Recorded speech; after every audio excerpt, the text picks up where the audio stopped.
underline. Omong dikit tapi nyelekit. Bersama Om Bob. Temukan di channel YouTube Om Bob Indonesia. Om Bob, Gubernur Bali Wayan Koster bersikap bodoh amat usai diprotes pemerintah pusat soal larangan AMDK di bawah 1 liter. Bagaimana Om Bob menggarisbawahi masalah ini?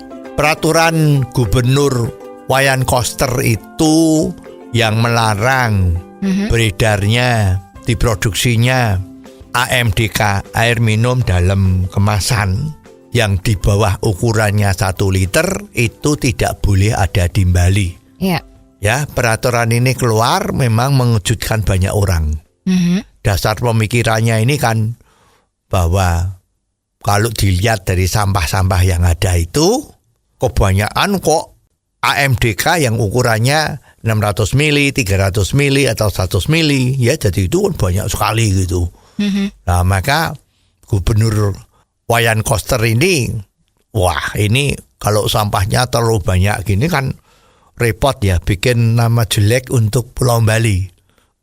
Maka dia mungkin pikirannya terlalu maju ya, langsung kalau begitu ini kalau dibasmi aja, nggak boleh ada AMDK yang ukurannya di bawah 1 liter. Ya ini kan bagus. Jadi bisa bersih gitu ya. Nah maka peraturan itu langsung dikeluarkan. Nah ya banyak yang protes. Ya pengusaha-pengusaha AMDK yang di Bali itu kan banyak yang bikin kecil-kecil. Ya itu UMKM itu ya, karena mesinnya lebih kecil, lebih sederhana. Nah itu satu yang merasa dirugikan. Ya nomor 2, ya apa betul kalau itu dilarang tuh terus sampahnya sedikit. Ya ini akan aneh ini ya kan. Banyak sampah itu sebetulnya ya bukan dari barangnya. Harusnya itu buangnya sampah itu tidak di tempat yang betul. Itu kan inti persoalannya. Ya jadi jangan buruk rupa cermin dipecah. Lah ini seperti itu. Ya sampahnya banyak. Ini yang nggak boleh. Harusnya dipikirkan sampah itu harus dibuang di mana. Ya kalau masih pendidikan kurang, orang masih buangnya seenaknya. Nah tiru-tiru Singapura. Kalau buang tempat sampah seenaknya didenda. Ya denda aja 50.000 atau 100.000 kalau ketahuan. Nah tinggal Pemda sana itu merekrut banyak orang-orang yang nganggur-nganggur itu dikasih pekerjaan untuk patroli sampah. Begitu ada yang dibuang bayar 100.000 begitu. Itu salah satu contoh kalau mau seperti itu ya. Nah, tapi masalahnya kan bukan itu yang penting ya, bukan itu. Tapi ini kan sudah diprotes oleh pemerintah pusat Om Bob. Lalu mengapa peraturan ini tetap akan dijalankan? Inilah titik lemahnya sistem politik di tempat kita.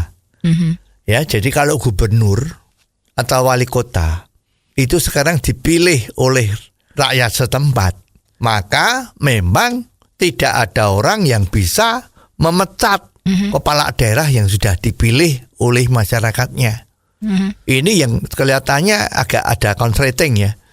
Jadi konsleting itu nggak cuma kebakaran rumah itu ya, sering dari PLN itu kan konsleting listrik ya. Tapi hubungan pemerintah pusat sama daerah ini sepertinya juga konsleting. Ya sekarang kalau ada politik yang tidak benar dianggap oleh pemerintah pusat itu ini tidak benar. Nah pemerintah nggak bisa apa-apa karena ini yang mengeluarkan peraturan gubernur, di mana gubernur itu dipilih sama rakyat setempat. Ini kan susah. Ya jadi kalau sudah seperti ini ya buntu. Jalannya nggak tahu kemana yang ditempuh. Karena sering-sering kepala daerah yang sudah mengeluarkan putusan, kalau dia belakangan dibisik-bisik bahwa itu putusan yang salah, itu gengsinya bicara. Masa baru keluar terus diralat, kan malu. Kepala daerah kok mengeluarkan peraturan belum dipikir dengan baik-baik sudah dikeluarkan peraturannya. Ini kan gengsi kalau mau ditarik. Lah yang dirugikan kan jadi rakyat. Nah ini kelemahannya adalah seperti ini. kalau terjadi desentralisasi seperti ini. Ya. Coba misalnya kepala daerah itu diangkat oleh pusat, Menteri Dalam Negeri misalnya, atau Presiden. Nah kalau kelihatan dia gejalanya kurang betul, ya diganti toh. Ya. Ya jadi semua masalah di daerah menjadi selesai. Tapi kalau sekarang seperti ini, lah bagaimana? Kan jadi pembangunan jadi macet kan? Apakah sistem desentralisasi ini memang tidak baik, Om Bob? Sistem desentralisasi itu baik kalau sistem pemilihannya juga baik. Ya. Kalau rakyat-rakyatnya juga baik. Artinya begini, jangan sampai terjadi rakyatnya masih belum mempunyai tingkat intelektualitas yang tinggi, Ya. tetapi bisa banyak diiming-imingi dengan, ya kita tahu, money politik, ya hanya milih orang yang populer. Kalau situasinya masih seperti itu, ya desentralisasi dengan pilkada-pilkada itu mestinya belum saatnya. Ya harus sampai seluruh rakyat itu kemampuan intelektualitasnya itu hampir sama, Ya. sama-sama tinggi loh ya. Nah itu baru dilepas, itu baru bisa jalan. Tapi kalau seperti ini sekarang ini, ya susah.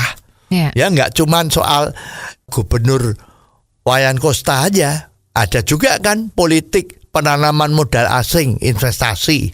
Di pusat sudah oke, di daerah mengalami kesulitan. Ya. Maaf, menurut kearifan daerah sekarang ini bahwa model-model seperti itu tidak bisa dilaksanakan, lah kacau. Ya karena visi dari pemerintah pusat sama daerah itu belum sinkron. Ya. Ya jadi ini memang perlu dipertimbangkan apakah sistem pemerintahan kita yang model sekarang ini perlu dilakukan revisi atau tidak, agar supaya jangan terjadi hal-hal yang seperti konsleting tadi itu. Oh, jadi begitu ya, Om Bob. Jelas deh sekarang. Terima kasih Om Bob untuk waktunya. Sampai ketemu lagi di waktu yang akan datang. Saran dan masukan WhatsApp ke 0878 5590 7788. Underline. Omong dikit tapi nyelekit.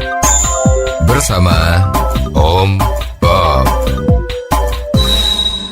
Jika Anda suka dengan channel ini, jangan lupa subscribe, like, dan komen.